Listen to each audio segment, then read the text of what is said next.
공수처는 추가 조사 없이 대통령에 대한 구속영장을 청구할 가능성이 커 보입니다.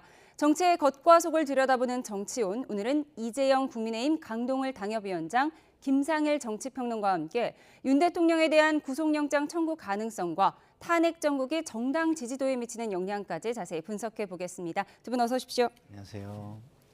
네, 첫 번째 키워드 먼저 보고 오겠습니다. 키워드 보여주시죠.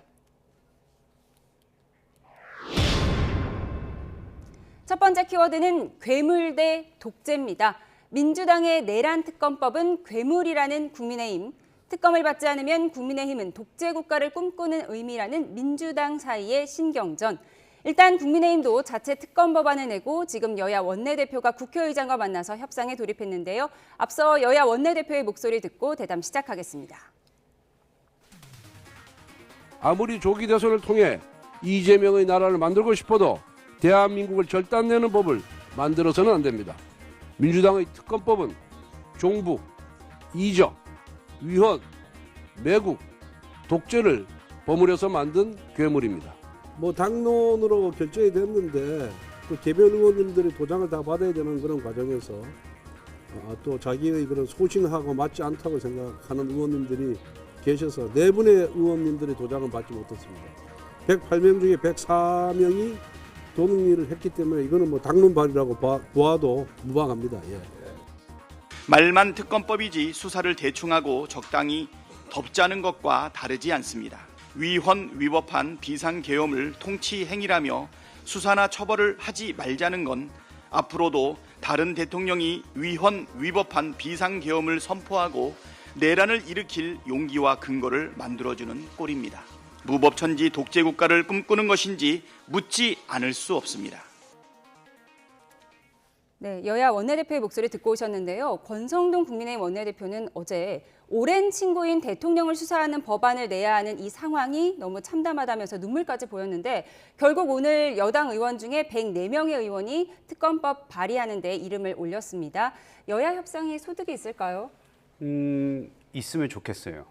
근데 지금 봤을 때는 너무 첨예하게 내용이 틀려서 이 협상이 잘 될지, 특히 이게 시한을 뒀잖아요, 민주당에서. 오늘까지 무조건 협상에 끝내든지, 안 그러면 본인들이 발의한 걸로 투표를 하겠다. 그래서 우원식 국회의장의 지금 본회의도 산회하지 않고 정회한 상태잖아요. 맞아요. 그 국회의원들한테 전화해 봤더니 오늘 늦게까지 국회에 있어야 되겠다고 얘기를 하더라고요. 그래서 그게 쉽게 될지는 잘 모르겠어요. 근데 아까 이제 키워드 괴물하고 독재라고 말씀하셨잖아요. 이제 사실은 그 양 원내대표가 그 특검법에 대해서 얘기를 하는 건데 저는 괜히 그 단어를 보면서 하나는 이재명 대표한테 하는 소리고 하나는 윤석열 대통령한테 하는 소리 같이 들리더라고요. 어제 그 조선일보 컬럼, 양상훈 컬럼이 나왔는데 그 제목이 윤, 이 둘 다 없어졌으면, 제목이 이랬습니다. 아마 이 국회에서 이 특검법이 어떻게 될지는 모르겠으나 지금 앞으로 다가올 여러 가지 이제 정치적 스케줄을 보면은 아마 그 국민들이 보시기에는 그 칼럼에 나왔던 제목이 더 큰 울림이 있지 않을까 하는 생각이 들었습니다. 특검법의 자세한 내용은 잠시 후에 짚어보기로 하고요.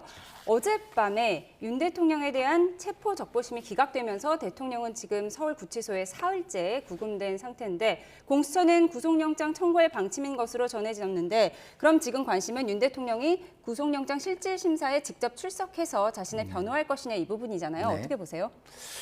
글쎄요, 기본적으로 그동안 참석을 안 하셨잖아요. 안 하셨기 때문에 법원의 본안을 다툴 때 외에는 참석을 안 할 가능성이 높지 않을까 저는 개인적으로 그렇게 생각을 합니다. 왜냐하면 이제 본인이 이렇게 하고 싶은 얘기는 다 하셨어요.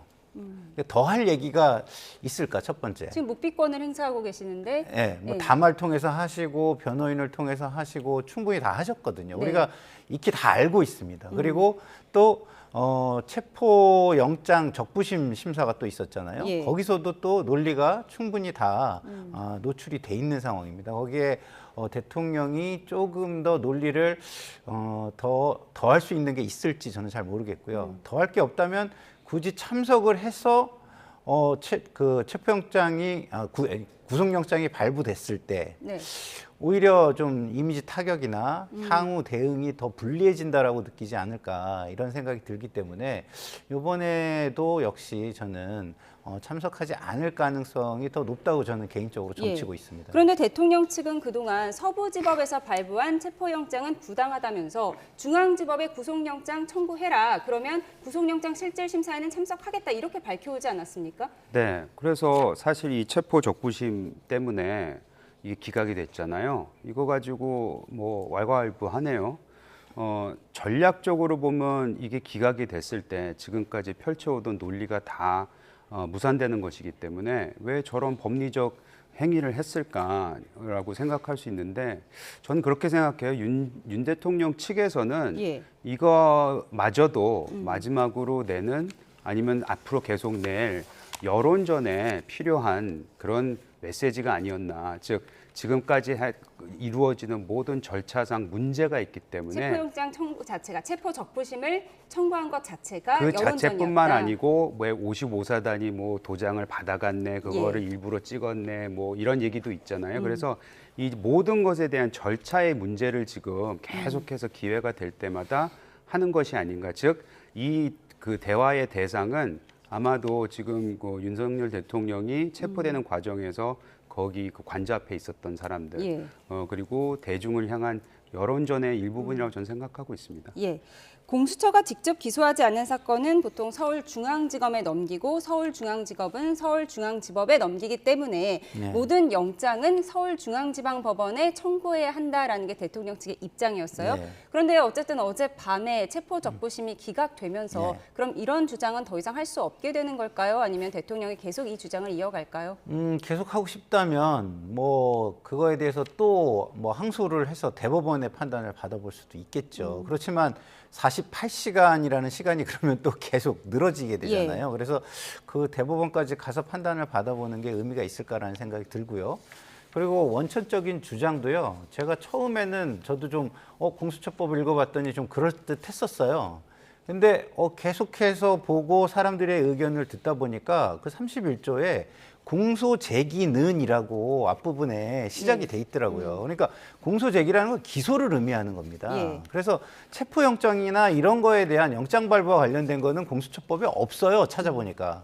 그러면 검찰청법이나 형사소송법에 준용해서도 충분히 할 수가 있는 겁니다. 그래서 그 부분을 너무 간과한 거 아닌가. 저도 처음에는 31조 읽을 때 이거 다 해야 되나 보다 이렇게 생각을 했었거든요. 31조를 저희가 다시 한번 말씀드리면 공수처가 직접 기소하지 않는 사건은 서울중앙지검에 넘기고 서울중앙지검은 서울지방법원에 기소를 해서 이제 서울중앙지법은 재판을 해야 된다 이런 내용이었고요. 그러니까 관할이 벗어났다. 이게 대통령 측의 주장이었죠. 아니 31조면은 공소 제기하는 것을 예. 공수처가 공소 제기하는 1심은 무조건 서울중앙지법에서 한다. 그러니까 대통령 측은 예. 기소하는 법원에서 예. 체포영장도 관할해야 된다 이런 주장이었죠. 그건 주장인 예. 거고 31조의 내용은 공소 제기. 그러니까 공수처가 공소 제기를 할 때 1심은 무조건 서울중앙지법에서 한다라는 거예요. 그러니까 무조건 하게 돼 있습니다. 그건 맞아요. 근데 그건 공소 제기예요. 그러니까 영장과 관련된 것이 아닙니다. 이거는 아니긴데 그것을 저도 처음에 봤을 때는 이러면은 모든 관할이 예. 중앙지법이 되는 거니까 영장도 당연히 관할을 중앙지법에서 해야 되는 거 아니냐 이렇게 해가지고 마치 전속 관할처럼 인식을 했었는데 그게 아니라 영장에 대한 언급이 없다면 그건 영장과 관련해서는 임의 관할이 되는 겁니다. 그래서 임의 관할이라면 다른 데서 하는 게 문제가 되지 않아요. 그리고 그것을 3번에 걸쳐서 법원이 이것은 문제가 되지 않는다고 확인을 해준 거기 때문에 예. 더 이상 얘기하는 것은 무의미하다라는 생각이 예. 들어요.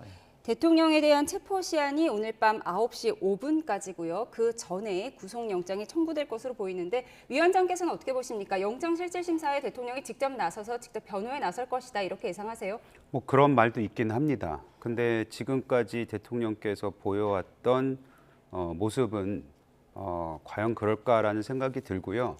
근데 대통령도 사실 이런 얘기를 할 수 있는 기회가 뭐 많이 예. 남지는 않았어요. 그래서 오늘도 아마 그것 때문에라도 나올 수도 오늘 있겠구나라는 석동현 생각은 변호사는 듭니다. 영장 청구한다면 실질 심사에서 부적절한 입장을 밝힐 것이다라고 하긴 했어요. 네, 왜냐하면은 어제도 사실 그 공수처에서 수사를 이렇게 할 때 묵비권을 행사했지만 본인이 할 얘기는 했다고 하지 않았습니까? 아마 이번에도 영장 심사 절차에서는 본인이 하고 싶은 말은 꼭 해야 되겠다는 생각이 있다면 나올 수도 있겠구나라는 생각은 듭니다. 예. 이제 특검법 이야기로 좀 자세히 넘어가도록 하겠습니다. 우원식 국회의장 주재로 지금 여야 원내대표가 모여서 협상을 진행 중인데요. 오전에 회동하려고 했는데 한 차례 미뤄졌잖아요. 네. 여야가 아직도 이렇게 그 국가가 위기 상황이고 민생이 혼란한 상황에서도 자신들의 이익만을 중심으로 이 사안을 바라보고 있다는 것을 국민들은 굉장히 깝깝해 할 것이라고 저는 생각합니다. 자, 지금 상황에서 국가를 정상화하는 가장 중요한 거는요, 비상계엄과 내란과 관련한 걸 빨리 종결짓는 거예요. 그럼 그 종결짓는 방식에 대해서 치열하게 다투는 한이 있어도 예. 그 본질을 위한 노력, 진실 규명과 정의 구현이라는 본질을 위한 노력은 하는 모습을 보여줘야 됩니다. 예. 근데 지금 정치를 어떻게 하고 있냐?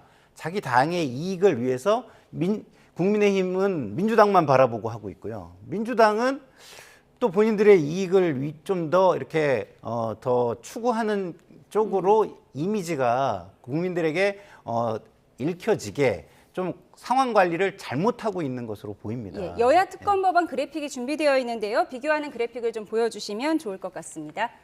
예. 그래서 저는 이렇게 국회의장이 12시까지 문을 잠그고라도 이야기를 하자라는 그 상황 속에서 지금이라도 시작한 게 다행스럽고요. 오전부터 시작을 했어야 돼요. 그리고 오늘 내에 가능하면 끝나는 것이 책임 있는 정치 지도자의 모습이다. 이런 말씀을 결국 드리고 다른 싶습니다. 거는 어느 정도 합의가 됐어도 지금 수사 범위의 문제 아니겠습니까? 외환 유치죄를 넣느냐 마느냐. 물론 민주당에서는 외환 유치라는 이름을 쓰지 않았다. 전쟁 유도 행위라고 하는데 결국은 뭐 대북 확성기 등으로 북한을 자극해서 계엄의 요건을 만들려 한 것이 아니냐. 이 부분을 수사할 것인가 말 것인가. 여기서 지금 협상 여부가 결정되는 거 아닐까요? 근데 외환 유치를 넣지 않더라도 북한과 관련해서 그런 일이 있었다면 내란 혐의 조사 때 다 될 수 있다고 봅니다. 기본적으로 북한을 외국으로 보지 않기 때문에 그게 뭐 외환으로 특정해야 되는 건 저는 아니라고 보거든요. 그래서 북한의 특수한 지위가 있기 때문에 내란을 조사하면서 그 부분까지 조사한다고 해가지고 그게 문제가 되지 않을 것이고 그리고 거기에 북한과 관련된 게 정확한 증거나 이런 게 나오지 않는다면 특검에서 굳이 거기를 건드리지 저는 않을 거라고 봐요. 왜냐하면 정치적인 휘발성이 굉장히 강한 이슈거든요. 그래서 섣불리 건드리는 건 좋지 않고 민주당도 굳이 저거를 고집할 이유는 저는 없다고 봅니다. 저 지금 저거를 넣고 빼고가 이 지금 국가를 정상화하고 비상계엄의 문제를 단죄하는데 큰 요인으로 작용할까? 이 부분에 대해서 민주당이 다시 한번 생각해 보는 게 좋지 않을까 이런 생각이 듭니다. 그 부분에서 한 말씀 드려도 될까요? 그래픽을 한 번 더 보여주시죠. 그 외란죄를 넣는 것 자체가 저는 뭐 부적절하다고 생각을 하는 사람인데 이게 나온 시점도 저희가 다시 기억해 볼 필요가 있다고 생각해요. 뭐냐면 그때 왜 헌재에서 내란죄를 뺀다 만다 가지고 굉장히 그 갑론을박이 있지 않았습니까? 그 바로 직후에 외란죄가 들어왔어요. 즉 대통령을 소추할 수 있는 이유가 내란 외란밖에 없는데 내란을 헌재에서 빼면서 굉장히 여론이 들끓었고 거기에 대응해서 저는 민주당이 전략으로 외란죄를 들고 들어왔다고 생각을 하는 사람이에요. 그렇기 때문에 이 외란죄가 이미 벌써 이 계엄과 그 대통령의 수사에 대한 얘기가 아닌 민주당의 앞으로의 정치적 전략, 이 스케줄 이거에 따라서 나온 거라고 생각을 하고 있습니다. 거기에는 제가 좀 저도 제 의견을 좀 드려야 될 것 같은 게요. 헌재에서 내란죄를 뺐다는 거는 죄를 정하는 거를 뺐다는 겁니다. 그러니까 죄를 정하려면 거기에 단죄를 하는 수위나 모든 것들을 다 정해야 되기 때문에 이건 형사 재판에서 다루는 게 맞다. 그래서 내란 행위로 고쳤다는 거지. 내란 죄를 뺐다는 표현은 맞지 않다라는 말씀을 형법상 드리고요. 내란죄 위반 혐의에 대해서는 그렇죠. 수사기관에서 다루자 하는 게 이제 민주당의 입장이었고요. 그런데 결국에 국민의힘은 어제 권성동 원내대표가 오랜 친구인 대통령에 대한 수사를 하는 법안을 내는 것이 참 참담하다면서 눈물까지 흘리긴 했는데 결국 자체 특검안을 발의하기로 했습니다. 현역 의원 108명 가운데 4명을 제외하고 104명이 발의하기로 했는데 빠진 의원들이 좀 눈에 띄어요. 윤상현, 장동혁, 정의용, 유영하 의원이 불참을 했는데 사실 뭐 유영하, 윤상현 의원이야 원래 탄핵 반대파였고 장동혁 의원이 눈에 띕니다. 친한동훈파였잖아요. 근데 장동혁 의원은 뭐 친한이다 아니다라고 볼 수 있는 상황은 아닌 것 같고요. 네. 본인 스스로가 이제는 그 영역을 넘어갔나요? 아니 이거는 장동혁 의원은 판사 출신이잖아요. 예. 그래서 아마 법리적인 부분에 있어서 아마 그 과거에 그 본인의 커리어 판사 출신이라는 그 측면에서 아마 그러지 않았을까라는 생각이 들고요. 예. 뭐 친한인데 이제 친윤으로 넘어갔다 이런 해석은 지금은 불필요할 것 같습니다. 아, 판사 출신이어서 법적으로 이 특검안은 필요가 없다라고 보는 건가요? 저는 그렇게 해석을 하고 있어요. 제가 뭐 장동혁 의원하고 통화를 예. 하지는 않았지만 장동혁 의원이 지금까지 한 2년 넘게 했잖아요. 하면서 이제 언론에서나 하는 얘기를 들어보면 굉장히 법리적인 해석과 거기에 충실하려고 하는 부분이 눈에 보여서 아마 그런 측면에서 나오지 않았나 하는 생각이 듭니다. 예, 정의용 의원 오늘 특검 법안 발의에 불참한 정의용 의원의 SNS를 보면은 이미 관련자들이 대부분 기소되었거나 기소를 앞두고 있는 단계에서 특검이 출범하더라도 할 일이 없을 수 있다. 혈세 낭비다. 이런 의견도 있더라고요. 그러니까 저는 그런 말씀을 하시는 분들을 보면 본인이 국민을 대표하고 그만한 권한과 책임을 가지고 있다는 거를 망각하고 본인 생각만 하시는 것 같아요. 지금 관련자들이 왜냐하면 대부분 기소된 거는 맞잖아요. 그렇긴 하지만 특검이 없으면 본인들이 계속 논란을 부추기고 있잖아요. 수사권의 문제, 관할권의 문제 등등으로. 근데 그런 논란이 없이 이게 깔끔하게 정리가 되려면 특검으로 가는 게 가장 간명한 방법 아닙니까? 근데 그걸 알고 있으면서 굳이 저렇게 하는 건 계속해서 이거를 좀 방해하려는 것뿐이 안 되는 것이다. 그 방해는 왜 하려고 합니까? 자신들을 위해서 하려고 하는 거죠. 국가나 국민을 위해서 하려고 하는 게 아니에요. 굉장히 저는 자기만 생각하는 사람들이니까 국민들이 다음 선거에서 꼭 이 부분을 기억하셔야 된다 생각하고요. 그리고 장동혁 의원이 여기에 반대를 한 부분에 대해서는 저는 좀 많이 비판을 하고 싶어요. 제가 굉장히 친한 분이긴 하지만 좀 따끔하게 비판을 하고 싶은 게 한동훈 대표에게 변절을 했다는 이미지가 굉장히 강하잖아요. 그런 이미지를 상쇄하기 위해서 오히려 다른 선명성을 보여주려고 저러는 거 아닌가라는 생각이 들어서 저는 개인적으로 굉장히 안타깝습니다. 장동혁 의원이 또 다른 선명성을 보여주기 위해서 특검안에 이름을 올리지 않았다라는 개인 의견 전해드렸습니다. 그 부분에 있어서 그렇기 때문에 지금 104명이 어찌됐든 간에 발의에 동의를 한 거 아닙니까? 이제 내용이 축소가 됐다고는 하지만 어찌 보면은 아까 말씀하신 대로 특검이라는 게 간명하게 이거를 빨리 종결시킬 수 있는 하나의 수단이라고 생각하면은 지금 우리 여당이 내놓은 안을 보면은 인원도 축소가 됐고 기간도 축소가 됐습니다. 그 이유는 바로 간결한 내용 때문이에요. 그럼 이걸 빨리 출범시켜서 민주당도 양보할 것 하고 여야가 이 부분에 있어서는 빨리 이거를 다음 단계로 넘어가야 되는 부분에 동의를 했으면 좋겠습니다. 그래서 제가 굳이 이걸 제안을 한다면은요, 수사 범위는 좀 따라주고, 그러니까 여당의 제안을 민주당이 좀 따라주고, 대신에 이걸 명확하게 해야 되고 좀 뭐랄까 의혹이 남김없이 해야 되면은 그 인적 자원이나 이런 거는 좀 많이 투여를 하는 게 좋잖아요. 의혹을 남겨서 좋을까 뭐가 있겠습니까? 그래서 인원을 좀 증원하고. 뭐 기간에 대해서도 조금 더 뭐 고려를 국민의힘이 해주면 좋지 않을까 생각이 듭니다. 평론가께서는 앞서 수사권과 관할권 논란을 종지부짓기 위해서라도 특검은 필요하다라고 말씀을 해주셨습니다. 그런데 박찬대 원내대표는 합의를 위해 노력하는 건 아름다운 일이지만 필수 조건은 아니라고 하면서 협상 시한을 오늘 자정까지로 밝혔거든요. 오늘 자정의 의미는 뭐일까요? 이거는 아름다운 게 중요한 게 아니고요. 못생겨 보여도 이거는 협의가 필수입니다. 그렇기 때문에 오늘 자정까지 뭐 여러 가지 스케줄 때문에 그런 것 같은데 사실 뭐 이 스케줄 중에 그런 얘기도 나오더라고요. 1월 20일 뭐 트럼프 대통령의 취임식에 참석하기 위해서 지금 우리나라 트럼프 대통령이 들어서는 것에 어떻게 대응해야 할지 굉장히 중요한 사안이긴 합니다. 하지만 이것에 합의 보는 게 제가 봤을 때는 트럼프 취임식 가는 것보다 100배 더 중요합니다. 그래서 트럼프 이것을 취임식에 참석하는 의원들의 출국을 위해서 뭐 그런 얘기도 있더라고요. 그런 얘기 아니 그런 얘기는 뉴스에도 나오긴 했어요. 그렇기 때문에 만에 하나 그게 만약 사실이라면 그게 이유라면은 그건 어불성설이죠. 예, 알겠습니다. 그럼 우리가 이런 정국이 지지율에 어떤 변화를 줄지 다음 키워드로 가겠습니다. 네, 다음 키워드는 계엄 이전으로입니다. 네, 비상계엄 이후 크게 떨어졌던 국민의힘 지지율이 점차 올라서 오차 범위 내에서 민주당을 앞섰다는 여론조사 결과가 잇따라 나오고 있는데요. 오늘 발표된 갤럽 조사부터 보겠습니다. 그래픽 보여주시죠. 네, 한국갤럽이 지난 14일부터 어제까지 사흘 동안 조사했습니다. 대통령이 체포된 날짜가 15일이니까요. 조사기간 사흘 가운데 이틀은 체포 이슈가 반영된 겁니다. 국민의힘 지지율이 39%, 민주당은 36%로 나타났습니다.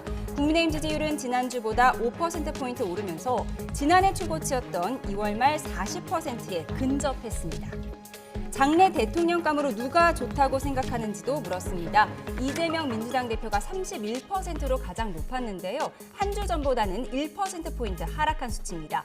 2위부터는 보시는 것처럼 여당 후보들이 많이 보이죠. 김문수 고용노동부 장관이 7%, 그리고 홍준표 대구시장과 한동훈 전 국민의힘 대표가 각각 6%로 나타났습니다. 그럼 어제 발표된 조사도 한번 보겠습니다. 어제 발표된 전국 지표조사, NBS 조사도 추이는 비슷합니다. 정당 지지도는 국민의힘이 35%로 지난주보다 3%포인트 오른 반면에 민주당은 3%포인트 떨어진 33%로 나타났습니다.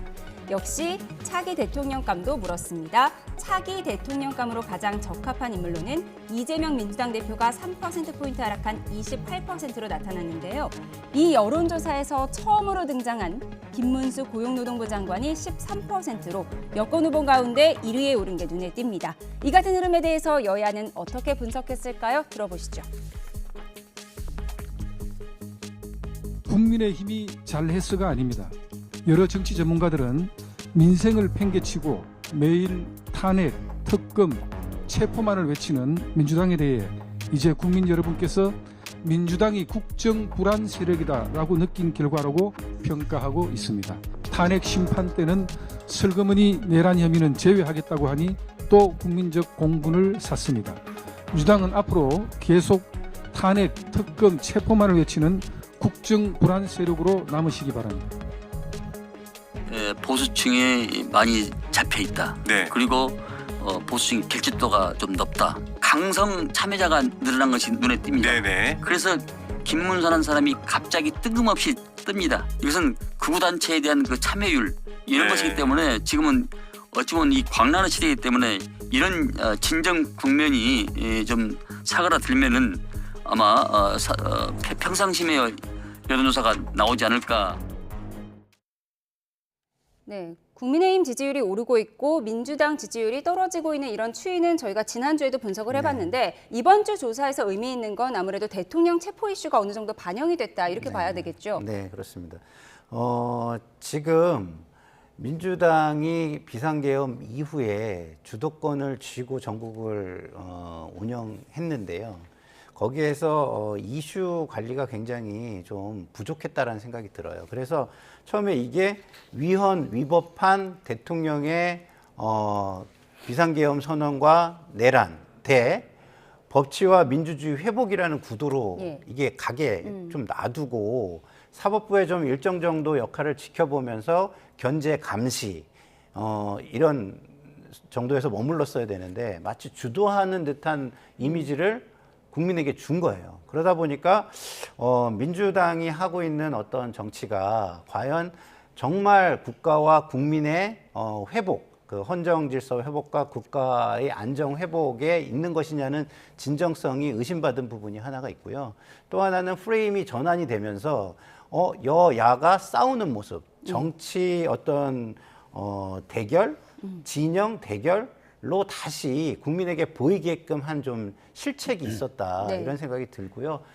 그렇기 때문에 안규백 의원이 얘기한 것처럼 강성 지지층들이 거리로 뛰쳐나오고 그다음에 의견을 좀 더 적극적으로 표명하는 것도 있었고 그다음에 김상훈 정책위 의장이 얘기한 것처럼 민주당의 정치 행위가 진정성이 의심받는 것도 있었다고 저는 생각을 합니다. 네. 그리고 김문수 장관의 등장이 눈에 띄는데요. 김문수 현상이라는 말까지 나오더라고요. 김문수 장관의 약진은 국민의힘 내에서는 어떻게 보고 있습니까? 뭐 저는 개인적으로 일시적이라고 봐요. 결국에 가서는 제가 저런 그 지도자 선호도 이제 조기 대선을 고려한 저런 여론조사 같아 보이는데 저렇게 여러 명을 나열해서 하는 거는 사실 무의미합니다. 저는 오히려 1대1 구도가 훨씬 더 의미 있는 여론조사라고 생각을 하는데 뭐 만에 하나 뭐 다음에 나올 여론조사에서 이재명 대 김문수, 이재명 대 홍준표 이런 식으로 해서 김문수 저 장관이 만에 하나 이재명과 비슷하게 나온다. 그때 가서는 뭐 제가 제 말을 취소해야 될 수도 있을 것 같긴 한데 지금 저런 식으로 나열해서는 좀 의미를 크게 둘 필요는 없다고 생각을 합니다. 다만 보수층이 결집을 하는 것 같다라고 얘기는 드릴 수 있을 것 같고요. 예. 아까 안규백 의원이 했던 발언에 저는 오히려 반대로 생각하는 게 이 국면만 지나면 평상시로 돌아올 것이다 이 얘기인가요? 네, 저는 이게 평상시라고 봐요. 사실 12월 3일부터 지금까지가 이상한 비상사태였고 굉장히 혼돈의 세계였지 않습니까?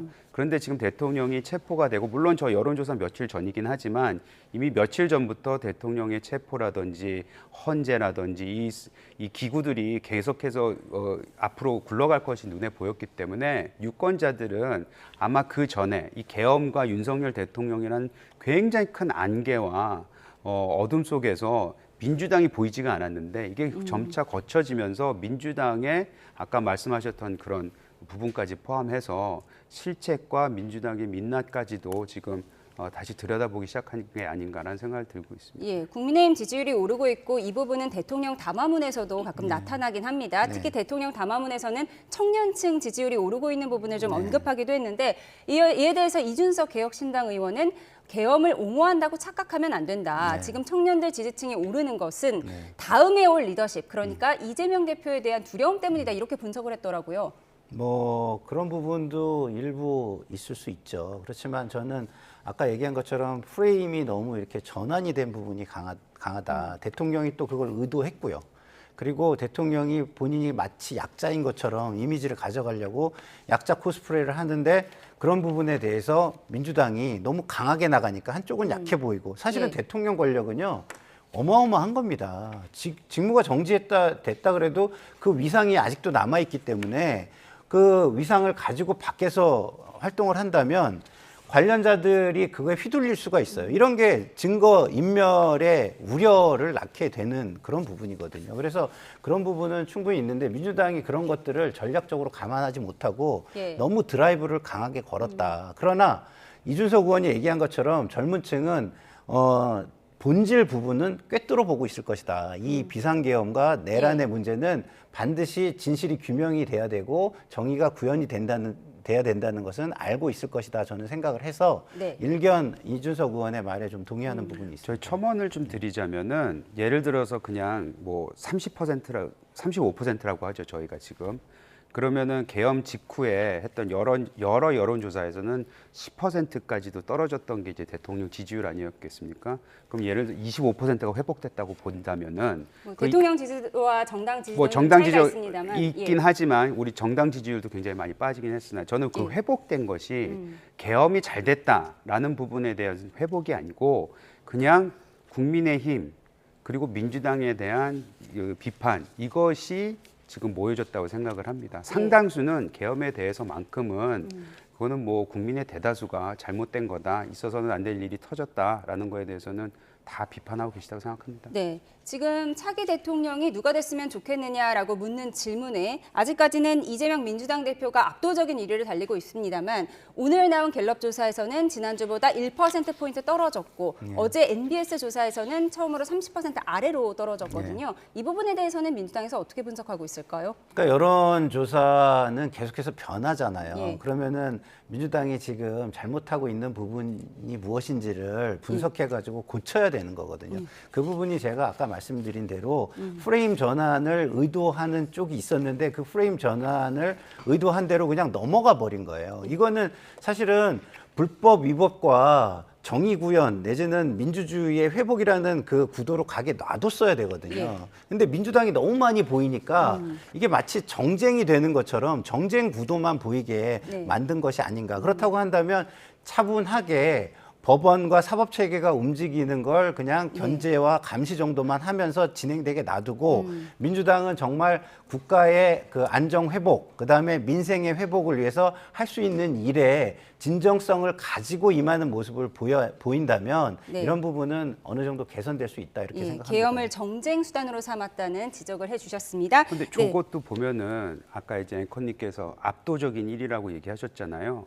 근데 제가 민주당이라면 굉장히 큰 걱정을 할 것 같아요. 왜냐하면 압도적이란 말은 내가 내일 선거 치르고 언제 선거를 치러도 이 국면에서 무조건 이긴다라는 게 압도적이란 단어가 저는 적절하다고 생각을 하는데 저것만 보시더라도 지금 그래프를 보시더라도 저 4명의 국민의힘 후보들을 더하면은 28%보다 높거든요. 그러니까 이재명 대표도 사실은 저 5명 중에서는 뭐 2배 이상 높긴 하지만 과연 압도적이라고 마음 놓고 있을 수 있을까에 대해서는 아니라고 생각합니다. 네, 이재명 민주당 대표도 안심할 수는 없는 상황이라고 말씀을 해주셨습니다. 네, 여론조사 결과 봤고요. 마지막 키워드로 가겠습니다.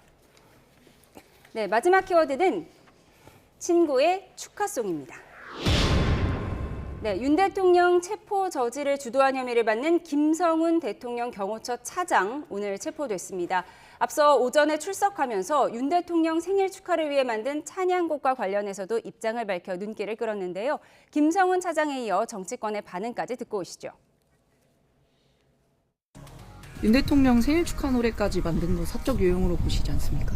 반대로 여러분들은 생일 친구들이 축하 파티나 생일 축하송 안 해주나요?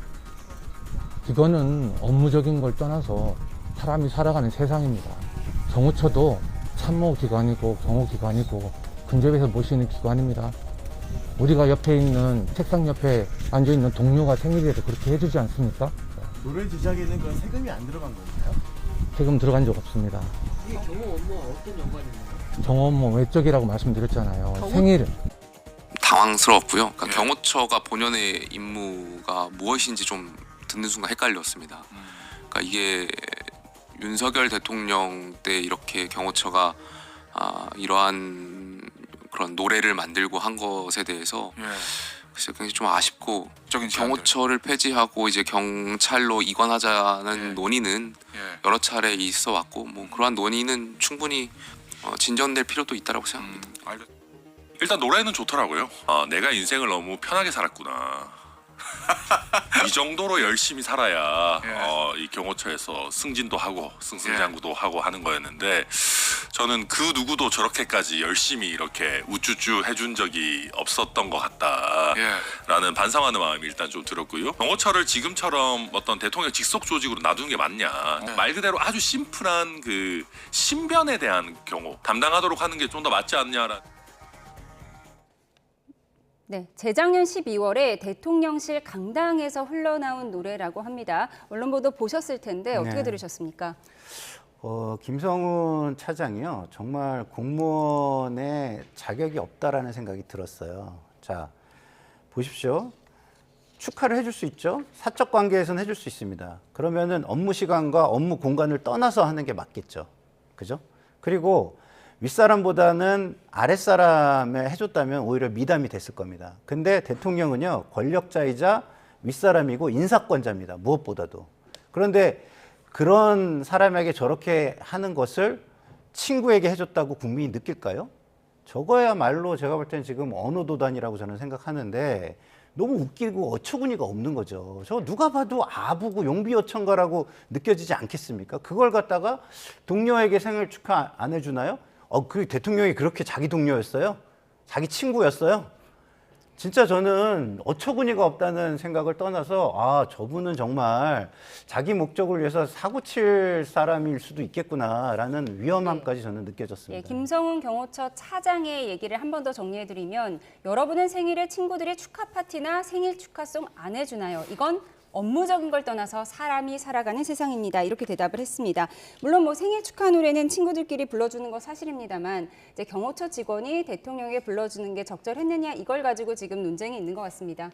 그 김용태 의원하고 저 천하람 의원 말을 들었는데 비아냥거리면 전 좋게 보지 않아요. 근데 맞습니다. 과연 경호처장이 저렇게 노래까지 하고 삼행시도 했다고 하잖아요. 그게 과연 맞았는지에 대해서는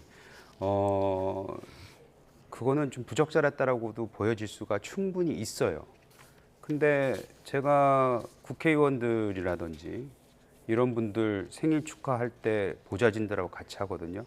그 보좌진들 맥주 한잔 하면서 삼행시하고 이런 거 많이 봤어요. 그 보좌진들이 국회의원들 인사권을 가지고 있는 더 세죠, 사실. 어찌 보면 그 인사권이라는 게 어떤 조직에서 이 차트가 있는 게 아니니까. 근데 그거 삼행시 하는 거 많이 들었고 거기에서 생일 축하 노래까지 하는 건 제가 못 들었습니다만은 그렇다 화기애애한 상황에서 하거든요. 재작년 12월이었으면 과연 그런 지금 상황에서는 이게 굉장히 부적절해 보이긴 하나 그 상황에서는 그것이 과연 그렇게 틀렸을까라는 생각이 듭니다. 다만 제가 이렇게 말씀을 드리는 거는 나라면은 내가 만약 그냥 그 사석에 있었다면은 그리고 매일같이 보는 사람들이잖아요.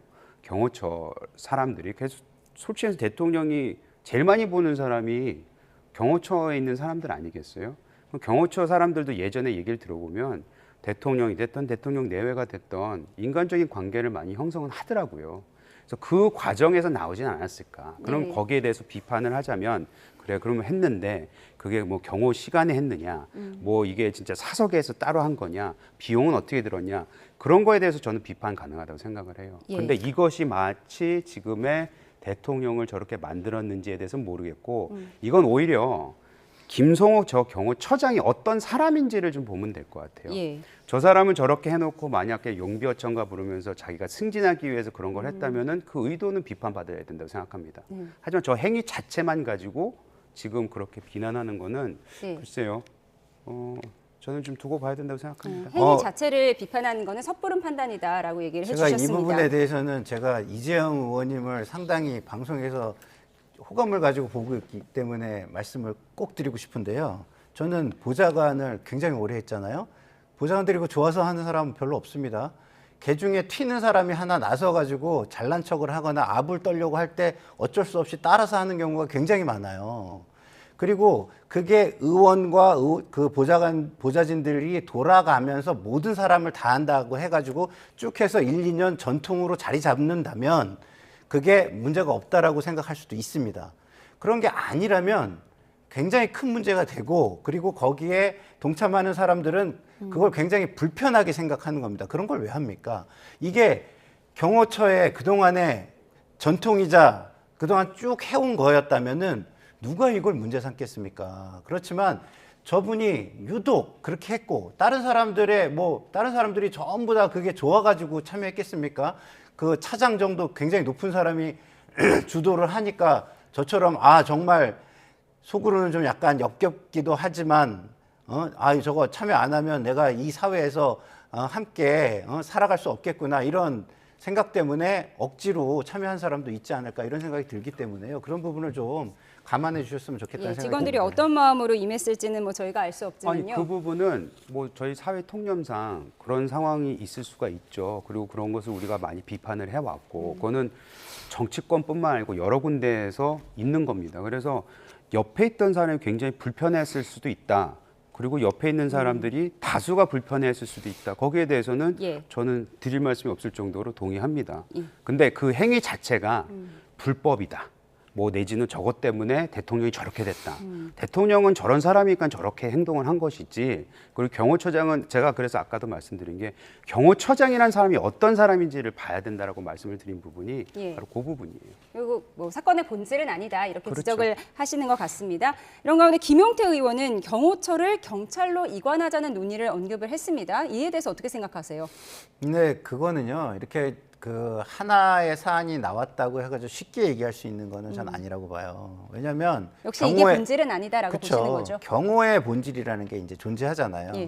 경호의 본질을 가장 효율적으로 할 수 있는 상황에서 견제 장치는 무엇인가를 고민해야 되는 거지.